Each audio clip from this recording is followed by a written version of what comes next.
نوجوانوں، آرام پسندی تھوڑی کم کرو۔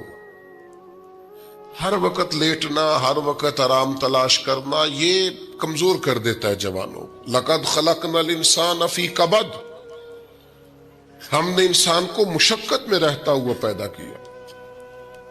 میں نے ابھی دوستوں سے کہا ہے، پھر آپ کی خدمت میں عرض کرتا ہوں، رات ہو گئی ہے تقریباً 11 گھنٹے کی۔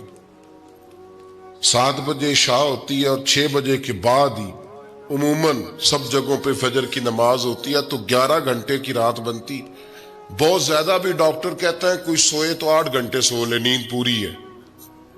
اگر عشاء کے بعد موبائل کرو جلدی بند، تو ذرا سحری میں اٹھو، بندہ ہو جوان اور اٹھ کے پڑھے تہجد، تو مزہ نہیں آ جاتا؟ اور جو سحری کے وقت دعا کا مزہ ہے، جو دعا کی لذت ہے، نبی کریم علیہ السلام نے صبح صبح سیدہ پاک کو آواز دے کے کہا، یہ ہماری تعلیم کے لیے، فرمایا اٹھو، یہ رب کریم سے سوال کرنے کا وقت ہے۔ پچھلی رحمت، پچھلی راتی رحمت رب دی کرے بلند آوازہ، او بخشش منگن والے کارن کھلا جے دروازہ۔ لیکن ہمارا مسئلہ یہ ہے کہ جس ٹائم جاگنا ہے اس ٹائم سوتے ہیں، جس ٹائم سونا ہے اس ٹائم۔ ایک گزارش تو یہ ہے کہ کوشش کریں ان راتوں میں تو کم از کم تہجد پڑھی جائے، اور یہ کوشش کر کے دیکھیں مزہ آئے گا۔ اور پھر ادھر ادھر لوگوں کو دکھ بتانے کی بجائے نا، جب تہجد کی 2 رکعتیں پڑھ لے تو سارا اپنے رب کی بارگاہ میں عرض کر دے، بوجھ بھی ہلکا ہوگا دل کا، راز بھی رکھا جائے گا اور کرم بھی ہو جائے گا۔ اور دوسری گزارش یہ ہے کہ سرکار دو عالم علیہ السلام نے نوجوانوں سے کہا تھا، جوانوں یا نکاح کرو یا روزے رکھو۔ یہ بڑے آسان دن ہے روزے رکھنے کے لیے۔ تشریف رکھیں جی، آپ لوگ بیٹھ جائیں، اللہ آپ کو سلامت رکھے، اللہ تعالیٰ برکت دے۔ آپ بھی بیٹھ جائیں جی، اللہ تعالیٰ سب کو برکات عطا کرے۔ یہ حضور کے نام کی محفل ہے نا جی، اس کا ادب بہت زیادہ ہے۔ اس میں آپ اس طرح کھیلیں گے موبائلوں کے ساتھ تو یہ ویسے ہی ادب کے خلاف۔ اللہ سے 2-4 دوست بنا لیں، باقیوں کو دے دیں، کافی ہو گیا، لیکن یہ اس پہ مصروف نہ ہوں آپ۔ بھائیو، اللہ کریم نے ارشاد فرمایا کہ وَدَاعِيًا إِلَى اللَّهِ، ہم نے آپ کو داعیہ اللہ بنایا ہے، اللہ کی جانب دعوت دینے والا۔ نبی اکرم صلی اللہ تعالی علیہ وسلم نے جو عقائد اور نظریات ہمیں عطا کیے، عقیدہ توحید و رسالت کی صورت میں، وہ عقائد اتنے جاندار اور اتنے مضبوط ہیں کہ وہ بندہ مومن کو طاقتور کر دیتے ہیں۔ آپ دیکھیے، عرب کے لوگ مختلف قسم کی اوہام پرستیوں کا شکار تھے۔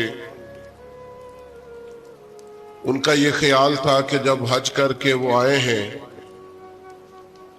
تو وہ گھروں کے دروازوں سے داخل نہیں ہوا کرتے تھے، بلکہ چھتوں سے کود کر آتے۔ اور قرآن مجید فرماتا ہے کہ اس کو نیکی جانتے ہو۔ پھر وہ بیت اللہ شریف کا طواف کرتے تو معاذ اللہ کپڑے اتار کے کرتے۔ اوہام پرستیاں، طرح طرح کی باتیں۔ مصر میں ایک دریا تھا، ایک عورت کو ذبح کر کے ڈالیں گے تو پھر دریا چلے گا۔ مختلف اوہام لوگوں نے پال لیے تھے۔ آج بھی مسلمانوں کے اندر ڈھیر ساری ایسی چیزیں آ گئی ہیں جو ضعف اعتقادی کا باعث بنتی ہیں۔ اس کی کو ذرا کم کر دیں بھائی۔ آپ دیکھیے، لوگ علماء کے پاس نہیں جاتے، باباؤں کے پاس جاتے۔ تعویذ، دھاگا، کالا جادو، نیلا جادو، جس نوجوان کا کام کرنے کو دل نہیں کرتا اسے جادو ہو جاتا ہے۔ اور پھر یہ کہ کالی بلی رستہ کاٹ گئی تھی، اور پھر یہ کہ میں باہر نکلنے لگا تو کسی نے آواز دے دی تھی۔ عجیب قسم کی اوہام پرستیوں کا لوگ شکار ہیں۔ نبی پاک صلی اللہ تعالی علیہ وسلم داعی اللہ ہے، سرکار نے لوگوں کے نظریات کو پختہ کیا۔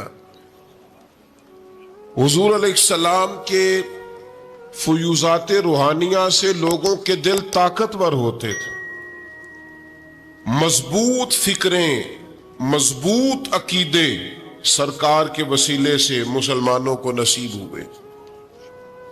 ہم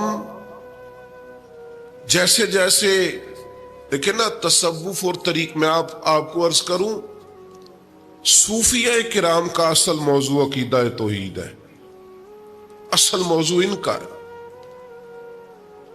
یہ وہ لوگ ہیں جو لوگوں کو صحیح معنوں میں توکل کا، صبر کا، شکر کا، قناعت کا، رجوع اللہ کا سبق دیتے ہیں، اصل موضوع ان کا ہے۔ لیکن اب چونکہ صوفیہ کی جماعت میں وہ لوگ اللہ ماشاءاللہ خال خال رہ گئے، اور پھر یہ کہ بیٹھ گئے تعویذ دھاگے دینے والے، زاغوں کے تصرف میں عقابوں کے نشیمن، نتیجہ اس کا بڑا خطرناک برآمد ہوتا ہے۔ مضبوط فکریں، کبھی آپ اس روایت کو دیکھیں اور یاد کر لینا تو یہ بڑا نفع دیتی ہے۔ نبی کریم علیہ السلام نے حضرت عبداللہ ابن عباس رضی اللہ تعالیٰ عنہ سے فرمایا، عبداللہ، ساری دنیا مل کے تیرا بھلا کرنا چاہے کر نہیں سکتی جب تک رب نہ چاہے۔ اور فرمایا سارے دنیا دار مل کے تیرا کچھ بگاڑنا چاہیں بگاڑ نہیں سکتے جب تک رب نہ، چھوڑ دے بیٹا آپ، جب تک اللہ نہ چاہے۔ تو پھر رجوع تو اللہ کی جانب کرنا چاہیے۔ نبی اکرم صلی اللہ تعالی علیہ وسلم نے اپنی امت کو توانائی اس بات سے دی کہ اللہ ہمارے ساتھ ہے۔ آپ دیکھیے فکری تندرستی کتنی زیادہ ہے کہ 1000 کے مقابلے میں 313 لوگ ہیں، نہ اسلحہ پورا ہے، نہ گھوڑے پورے ہیں، نہ خوراک پوری ہے، لیکن وہ میدانوں میں اس طرح لڑے ہیں کہ 1000 کو بھاگنے پر مجبور کر دیا۔ وہ ابو جہل نے جب کہا نا جاسوسوں سے کہ جاؤ پتہ کر کے آؤ، تو انہوں نے آ کے کہا وہ تو 313 لوگ ہیں، بچے بھی ہیں، بوڑھے بھی ہیں، چیز کوئی نہیں پاس۔ تو ابو جہل کہنے لگا پھر تو انہیں گھوڑوں کی پشتوں پر باندھ کے مکے لے جائیں گے، وہاں جا کے دیکھیں گے کیا کرنا ہے۔ تو جاسوس کہنے لگا سردار اگلی بات بھی سننا، ہے تو 313 لیکن جان ہتھیلی پہ رکھ کے آئے ہیں۔ جس کے خیمے کے پاس سے گزرے ہیں شہادت کی دعا مانگتے دیکھا ہے، ان کی آنکھوں سے چمکتی ہوئی روشنی اور ان کے لفظوں سے پھوٹتا ہوا ولولہ اور ان کی آوازوں سے نکلتا ہوا دبدبا کسی جگہ بھی انہیں کمزور نہیں ہونے دیتا، ان کے اندر کہیں بھی کوئی کمزوری نہیں آنے دیتا۔ غریبی کا نام لے کے سارا سارا دن پریشان ہونا، غریبی کا نام لے کے اپنے آپ کو مظلوم ثابت کر کے لوگوں کو مدد پر اکسانا، بندہ مومن کا یہ طریقہ نہیں ہے۔ اپنی توجہ اللہ کی جانب کرے، نبی رحمت علیہ السلام کی بارگاہ میں استغاثہ پیش کرے، لیکن دنیا داروں کو مائل کرنا، لوگوں کی جیبوں کی طرف دیکھنا، یہ مومن کی شان گردن کو جھکا دیتا ہے خیرات کا پتھر۔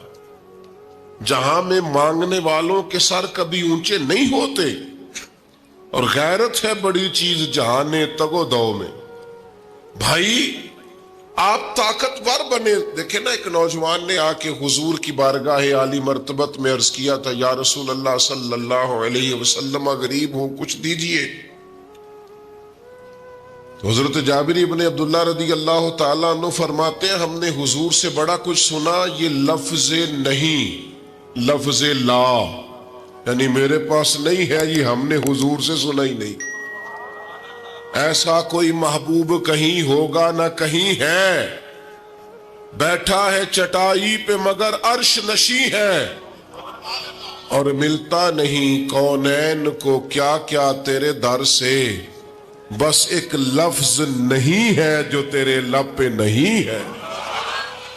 اور یہ فاضل بریلوی رحمت اللہ علیہ کا انداز بھی دیکھیے, کہتے ہیں واہ کیا جود و کرم ہے شہ بطحا تیرا.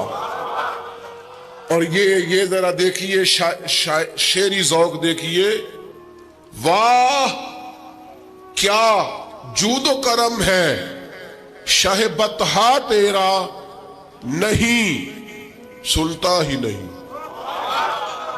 نہیں, کیا انداز ہے. اب یہ کیسی زبان ہے اور کیسا یہ محاورے کا استعمال ہے. جو شعری ذوق رکھتے ہیں وہ سمجھیں, کہتے ہیں نہیں سنتا ہی نہیں. کون؟ مانگنے والا تیرا. یا رسول اللہ آپ سے مانگنے والا نہیں سنتا, حضور عطا کرتے. اور ایک جگہ پہ فرماتے ہیں میرے کریم سے گر قطرہ کسی نے مانگا, دریا بہا دیے ہیں دربے بہا دیے ہیں. حضور تو دیتے, پر نوجوان نے جب آ کے عرض کی نا یا رسول اللہ صلی اللہ علیہ وسلم کچھ دیجئے, وہ جوان ہو, چڑھتی جوانی ہو, اور پھر وہ سوال کرے. ہمارے ساتھ ایک دوست پڑھا کرتا تھا, یہ 3 مہینے کی چھٹیاں ہوتی تھی تو وہ مستریوں کے ساتھ مزدور لگ جاتا. ہم نے اسے کہا یار تو مطلب 9th 10th کے اندر مزدوری کرنے جانا, تو کہندا سی یار میں قد میرا ایڈا بڑا ہے, ابا جی کو مانگ دیا شرم ہوندی. یہ سوچ نوجوانوں میں پیدا ہونی ضروری ہے. اب میں ابا جی سے مانگوں, مجھے تو دینا چاہیے. اس نے آ کے عرض کی یا رسول اللہ صلی اللہ علیہ وسلم کچھ دیجئے, تو حضور فرمانے لگے تیرے پاس کچھ بھی نہیں. اس نے کہا ایک پیالہ ہے میرے پاس گھر میں اور ایک کمبل ہے. اتنا غریب بندہ ہے کوئی محفل میں جس کے گھر میں ایک ہی پیالہ ہو, ایک ہی کمبل ہو؟ کوئی بھی نہیں اتنے بڑے مجمع میں. لیکن اگر کوئی ہماری غریبی کا رونا پوچھے تو میرا خیال ہے ہر تیسرا بندہ دوسرا بندہ غریب ہے, اور بڑا ہی غریب ہے. ایک پیالہ ایک کمبل. کریم نے فرمایا لے کے آؤ. وہ لائے تو محبوب فرمانے لگے کون خریدے گا؟ ایک نے کہا 1 دینار, ایک نے کہا 2 دینار. محبوب نے بولی لگوا دی, 2 دینار کا بیچ دیا. فرمایا جا 1 دینار کی روٹی لے جا. یہ نوجوانوں کو فکر دی کہ وہ انویسٹمنٹ میں تم نے ذات سے اپنے گھر سے لینی ہے. وہ 10-15 ہزار کا ٹھیلا بھی کسی سے نہیں کہنا تو لگا کے دے. جاؤ 1 دینار کا کھانا لے جاؤ, 1 دینار کا کلاڑا خرید کے لاؤ. صحابہ فرماتے ہیں وہ کلاڑا لایا, پر نصیب دیکھو اس کلاڑے میں دستہ نبی کریم نے اپنے دستے مبارک سے لگایا. فرمایا جا جنگل میں جا کے لکڑیاں کاٹ اور بیچ, کھا بھی اور کھلا بھی, پی بھی اور پلا بھی, 10 دن مجھے نظر نہ آنا.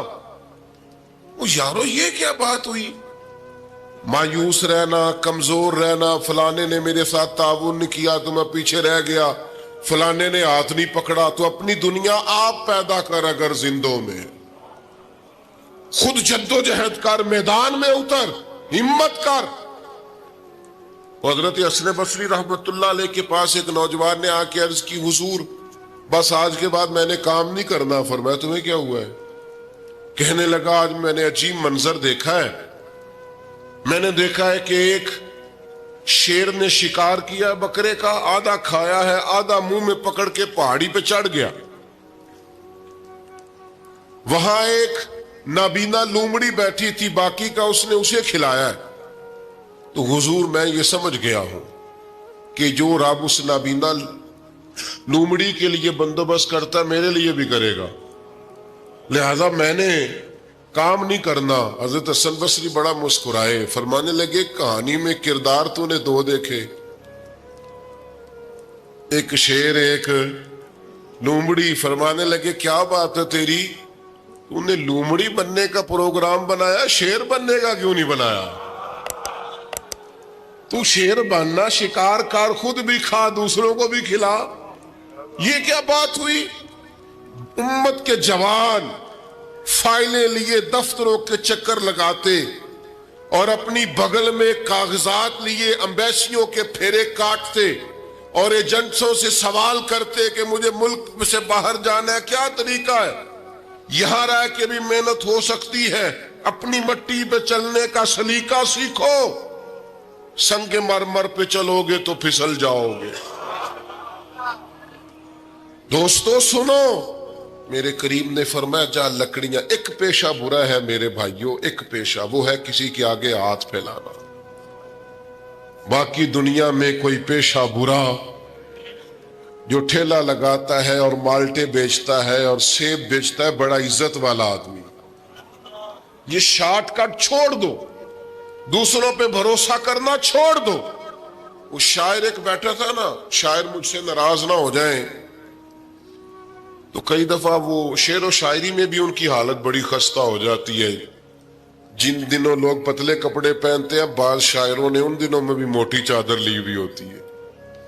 تو ایک جگہ بیچارہ بیٹھا تھا کونے میں، اللہ ماشاءاللہ سب کی بات نہیں، تو حالت ایسی خستہ تھی، ایک بندہ 5 روپے پھینک گیا، تو تھا خوددار، بڑی تکلیف کو اٹھا اپنے پیسے، تو اس نے کہا آپ کی حالت بتا رہی ہے، آپ کو ضرورت ہے؟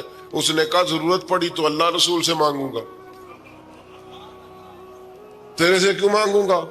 شعر بڑا قیمتی کہا، اس نے کہا یہ آرزوئے کرم اور میں آپ سے کروں، یہ آرزوئے کرم اور میں آپ سے کروں، یہ بھیک اس کو دیجئے جس کا خدا نہ ہو۔ میں تو وارث ہے میرے اللہ رسول، میں کو لاوارث ہوں کہ تیرے سے مانگتا پھروں؟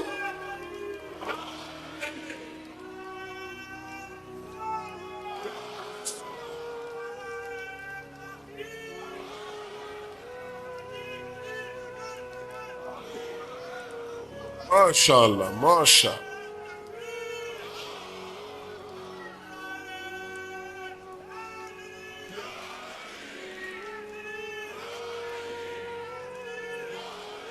بس ہم سمجھے ہماری قیمت وصول ہو گئی، اگر خودداری پر نوجوان نعرے لگانے لگ گئے تو پھر تو بات بن گئی، لگتا ہے محنت کا ارادہ بن گیا ہے۔ انشاءاللہ تعالی کشکول ٹوٹنے کا ٹائم آ گیا ہے، کرم کی برکھا برسے گی، یہی ملت کا جوان قیادت کرے گا۔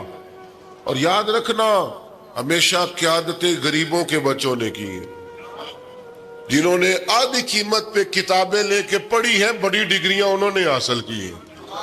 یہ کمزور نہ پڑھو، نبی پاک داعی اللہ ہے، حضور نے جگایا ہے، 15 دن نظر نہ آنا، مزدوری کر۔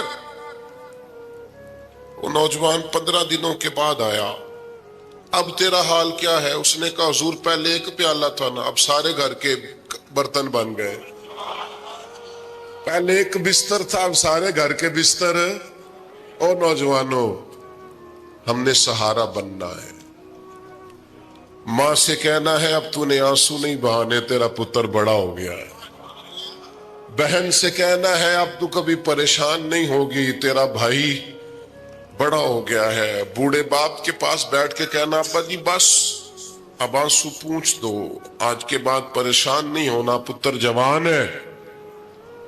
اپنی بیوی سے بچوں سے کہنا کہ کسی خواہشات پوری کرنے کے لیے تمہیں دیر تک انتظار نہیں کرنا پڑے گا، ہم میدان میں ہیں، بس اپنی مٹی پہ چلنے کا سلیقہ سیکھو، سنگ مرمر پہ چلو گے تو پھسل جاؤ گے۔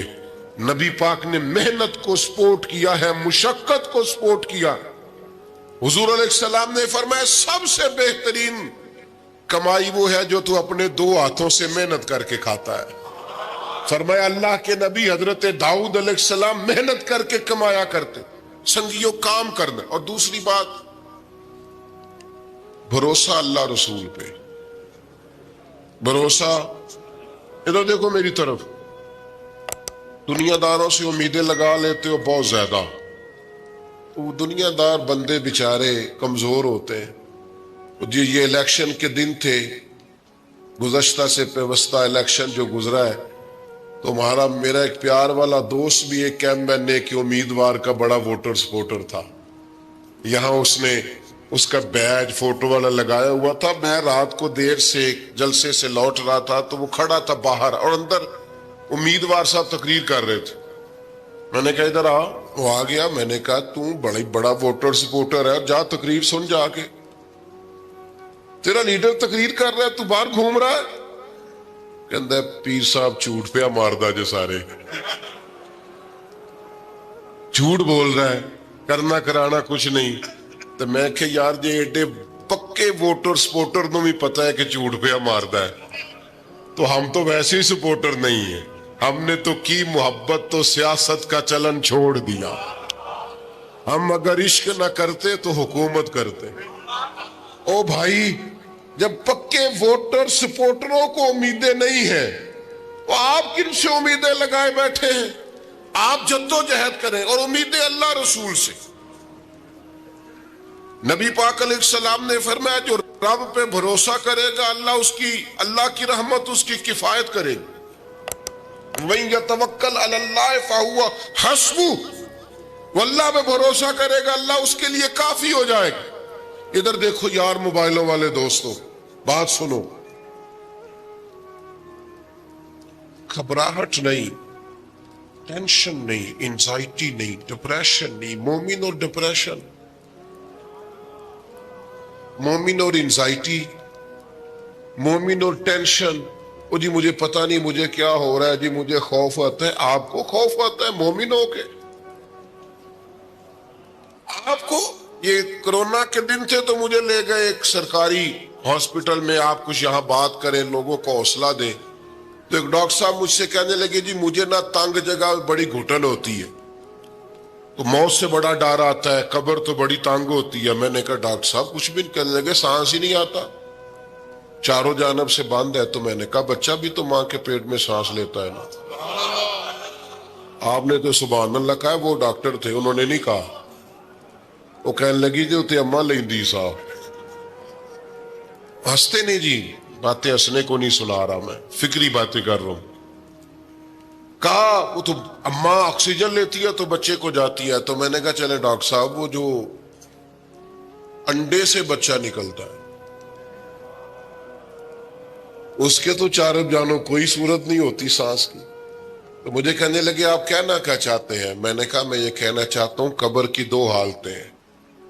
قبر دوزخ کے گڑھوں میں سے گڑھا بھی ہے اور جنت کے باغوں میں سے باغ بھی ہے.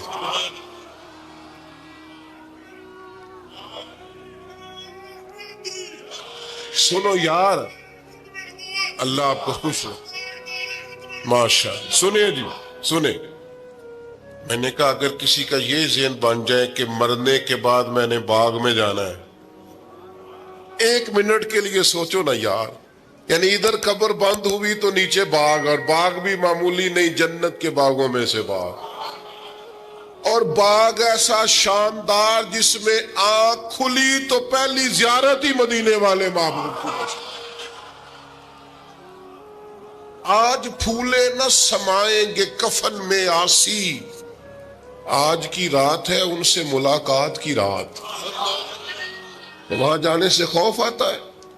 مومن خوف ٹینشن, مومن کو ایک ہی خوف ہے اللہ کا, رب سے ڈرتا ہے, اللہ کے سامنے کھڑے ہونے سے ڈرتا ہے. باقی مسائل کا خوف کرنا, غربت کا خوف کرنا, لوگوں سے ڈرنا, یہ نکل آئے آپ اس ٹینشن سے. رب جس کو عزت دے اس کی چھین کوئی نہیں سکتا.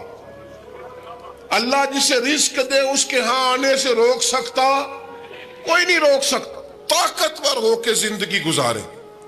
نبی کریم علیہ السلام نے اپنی امتیوں کو مضبوط فکریں دی, توانائیاں دی ہیں. آپ غور کریں نا, حضور ایک جنگ سے واپس لوٹ رہے تھے, صحابہ بھی ساتھ تھے. ادبن صحابہ کرام علیہم رضوان ذرا دور دور ہٹ کے لیٹ گئے, ادبن. یہ بھی میرے دوست نے سیدنا صدیق اکبر کے نام کا نعرہ لگایا نا, دن بھی سیدنا صدیق اکبر کے. بس میں اس وقت عنوان ان کا نہیں ہے, اتنی بات کرتا ہوں کہ دنیا میں ایک فلسفہ بیان ہوتا ہے کہ جو زیادہ قریب رہتے ہیں وہ زیادہ ادب نہیں کرتے, اور یہ کوئی غلط بات نہیں, ایسا ہوتا ہے اکثر. جو زیادہ قریب ہوتے ہیں وہ زیادہ مؤدب. لیکن حضرت صدیق اکبر کا کمال یہ ہے انہوں نے دنیا کے سارے فلسفے ہی غلط کر دیے. قریب بھی سب سے زیادہ وہی تھے اور ادب والے بھی سب سے زیادہ وہی تھے. فلسفہ ہی غلط قرار دے دیا. لوگوں کو بتایا ہے کہ محبت رسول کی باری آئے تو فلسفے بدل جایا کرتے ہیں. قرب بھی سب سے زیادہ ہے اور ادب بھی سب سے زیادہ ہے. بس بیان ہو کس زبان سے مرتبہ صدیق اکبر کا کہ محبوب خدا محبوب ہے صدیق اکبر کا. اور لٹایا راہ حق میں گھر کئی بار اس محبت سے کہ لٹ لٹ کر حسن گھر بن گیا صدیق اکبر کا. لٹ لٹ کے حسن گھر بن گیا صدیق اکبر. تو صحابہ ادباً ذرا سرکار سے تھوڑا سا سائیڈ پہ ہو کے لیٹ گئے. نبی کریم علیہ السلام نے اپنی تلوار درخت کی ٹہنی سے لٹکائی اور کریم بھی آرام فرما ہوئے. اچانک ایک کافر آیا. اس نے تلوار سرکار کی نکال لی. دیکھا حضور اکیلے اور پاس اسلحہ بھی نہیں ہے. تو حضور پر تلوار تان کے کہنے لگا اب آپ کو مجھ سے کون بچائے گا. نہیں آپ زیادہ توجہ کریں بات پر. کون بچائے گا یعنی آپ یوں سمجھ لیں کہ بندہ گھر میں سویا ہوا ہو تو اچانک اسے آواز آئے کہ چھت پہ کچھ چل رہا ہے. آپ کو اپنی مثال دے رہا ہوں آپ کو اور اپنے آپ کو سمجھانے کے لیے, وہاں کے لیے نہیں. تو پتہ چلے نا چھت پہ کچھ چل رہا ہے تو بہت سارے لوگ ایسے ہوتے ہیں ان کے تکیے کے نیچے سے موبائل بھی نہیں نکلتا, اتنا ڈر جاتے ہیں, بالکل پریشر کے نیچے آ جاتے ہیں. یعنی ڈاکٹر نے کہہ دیا جی آپ کی رپورٹیں بتاتی ہیں کہ مشکل ہے آپ بچیں, تو کچھ تو ڈاکٹر کی بات سن کے فوت ہو جاتے ہیں اور کچھ کہتے ہیں تیری رپورٹیں ٹھیک ہوں گی پر ہوگا وہ جو میرا رب چاہے گا. یہ طاقت سرکار نے دی ہے اپنے غلاموں کو. اس نے تلوار اٹھائی, کہنے لگا آپ کو کون بچائے گا. تو محبوب کے چہرے پہ اطمینان, اور وہ جو اللہ نے میرے محبوب علیہ السلام کو روب دیا ہے, محبوب اسی حالت میں زیر لب مسکرائے اور فرمایا مجھے کون بچائے گا, مجھے میرا اللہ بچائے گا. اس میں بڑی طاقت ہے, اس لفظ میں بڑی طاقت ہے. کو مشکل آئے تو تعلقات نہ لڑایا کرو, وہ فائلوں میں رکھے کارڈ نہ نکالا کرو کہ فلانے کو فون کرتا ہوں. کبھی بھی مشکل آئے تو سب سے پہلے مصلی بچھایا کرو, اللہ کے حضور حاضری دیا کرو, طاقتور ہو جاؤ. نبی کریم علیہ السلام نے فرمایا مجھے میرا اللہ بچائے گا. بس یہ لفظ کہے وہ کانپا, تلوار گری, کریم مسکرائے, تلوار اٹھائی, فرمایا لو بھی مجھے تو اللہ نے بچا لیا, تو بتا تجھے کون بچائے گا. تو وہ کہنے لگا میں نے سنا ہے آپ معاف کر دیا کرتے ہیں. تو فرمایا جا میں نے معاف کیا. دیر والی تو بات ہی کوئی نہیں, اللہ بچائے. کتنی بڑی بھی مشکل آ جائے, کچھ بھی ہو جائے, مجھے میرا اللہ بچائے گا. میرے عزیزوں طاقتور زندگی گزارنی ہے. میں نے زیادہ باتیں نہیں کرنی, تھوڑی تقریر کرنے والا آدمی ہوں, سمیٹنے کی طرف آ رہا ہوں. اپنی زندگی میں اپنے افکار و نظریات میں کبھی بھی کسی قسم کی بھی کمزوری پیدا نہ کریں. نبی اکرم صلی اللہ تعالی علیہ وسلم نے اپنے غلاموں کو تازہ دم رکھا ہے, ان کو فکری توانائیاں عطا کی ہیں. بس ہم نہ آہستہ آہستہ اتنے کمزور ہو گئے کہ ہم ضعف اعتقادی کی طرف چلے گئے. اس کی جو سب سے بڑی وجہ ہے وہ یہ ہے کہ سوچ بڑی محدود ہے. اپنے گھر تک, اپنے محلے تک, اپنے کمائی تک, اپنے مکان تک محدود ہو کے رہ گئے. اس محدود سوچ سے باہر آئیں. نبی کریم علیہ السلام نے فرمایا میں خلق کا رسول بن کے آیا ہوں, مخلوق کا رسول ہوں میں. یعنی نبی اکرم علیہ السلام کی امت دعوت میں تو سارے انسان شامل ہیں نا. محبوب نے کہا میں خلق کا رسول ہوں. جب بھی سرکار نے بات کی عالمی سطح کی بات کی. جب بھی یہ اسلام جو ہے یہ حدود و قیود میں بند نہیں. اقبال کہتے ہیں بازو تیرا توحید کی قوت سے قوی ہے. تو جناب ہمارے وطن کا نام کیا ہے؟ اسلام تیرا دیس ہے. اسلام تیرا، اقبال کہتے ہیں بازو تیرا توحید کی قوت سے قوی ہے. اسلام تیرا دیس ہے تو مصطفی ہے. اسلام تیرا دیس. آپ کی سوچ بڑی ہونی چاہیے.